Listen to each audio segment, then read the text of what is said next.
Hey folks, Nick here with Aurora, Alaska.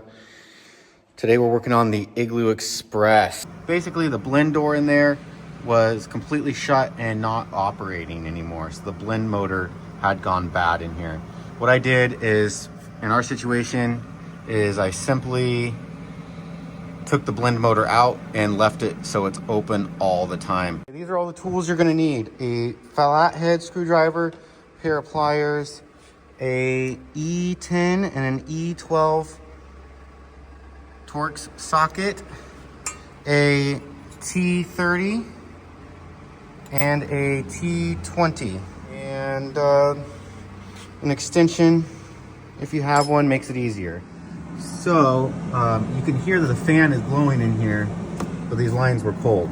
So what I did is, you've got one bolt, two bolts, one right there, one right there, right there, and there's some tucked right up in there. There, this one was broken on mine. I recommend taking these ones out first because the tabs break off really easily. Then you can pop off these coolant lines, and then you have two electrical plugs. Okay, here it is on the bench. This is what it looks like when you take it down. Blower motor, this was all working fine. You can see it's got some stuff in it, which is kind of like, whoa, because we're out at 40, 50 below. We keep these blower motors in stock on the shelf just in case one goes out. I've only had one ever go out on me. But I went to blow, I blew air on both sides, which was disgusting, tasted horrible in my mouth. But what I discovered is there's nothing getting through here. Everything online said this is only a blend door and wouldn't actually completely shut off the flow. But I can tell you right now, the flow is completely shut off. So it could be in the core, or it could be this control valve. I'm about to find out. Pretty much all the tools that you're gonna need for this is a T20, a E12, which is basically an inverted Torx. And yeah, that's about it. Just trying to get to that switch.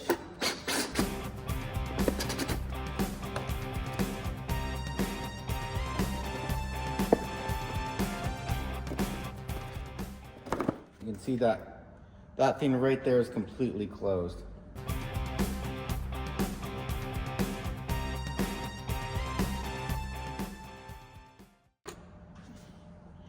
Okay, this is our problem. I'm not sure if you can see that.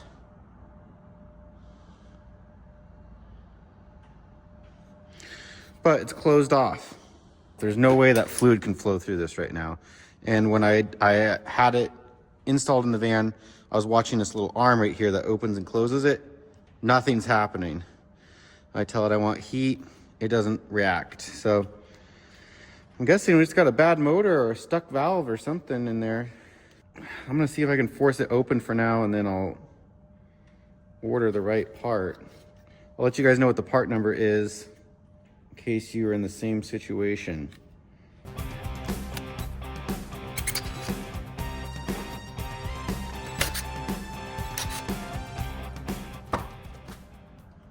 So,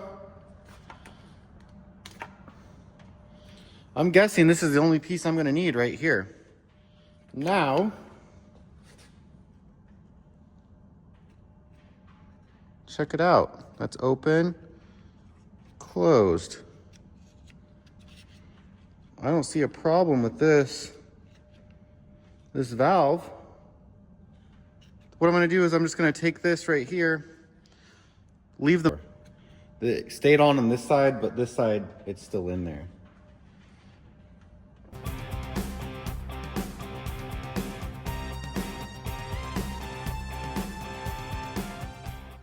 Oh yeah, I just need a little encouragement. Ah, there it is. That'll snug back down. I'm gonna just loosen it a little bit, rotate it. Now it's all cinched back down. All right. Rotate it out of the way. Okay, we're essentially completely operational. We just removed the motor and arm. We don't want to turn our heat off anyways. We want our heat on all the time here in Alaska. But if you actually wanted to get the right part number, I'll put it in the description. But it looks like, I don't know if you can see that. That's the part right there. Anyways, kind of put it all back together and let's see how it fires up. Of course, after I got the core back on, I noticed my level went down, so I re-topped off my coolant. Of course, making sure it's the Mercedes-Benz specific coolant. So yeah, guys, if you are having a problem with your heat in the back, it's blowing cold, and these lines right here are cold, your problem is the blend door that's right inside of here.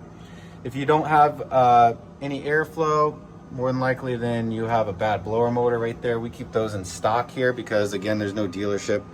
There's no local parts store that will even ship them to us. They don't even stock them at Napa, O'Reilly's. It's a Mercedes, so everything's hard to get. But aside from that, we've had a lot of, we really enjoy these Mercedes, and they work just fine at -50 below zero. This one right here is sitting at 56,000 miles right now, and we've had no problems. It's pretty cool. We have these custom lights off switch since we're out there and we're doing Aurora photography tours.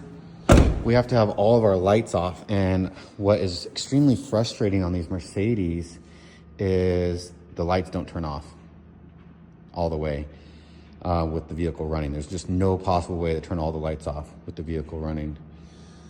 So we went ahead and wired all of the lights into a system where we can just flip a switch and it cuts all the lights. Hope this helps someone out who's having a similar problem. I didn't see any information out there on it. And yeah, if you have any questions or comments or suggestions, feel free to drop it in the comments. This is the first video that I've made here at Aurora, Alaska, working on our vans. You can see not all of our vans are here right now, but we've got one of the new Ford Transit vans, and every year of the Mercedes van from 2020 forward. So if you have any questions, I'm happy to share what limited knowledge I do know about these vans. And yeah, Alaska Nick signing off.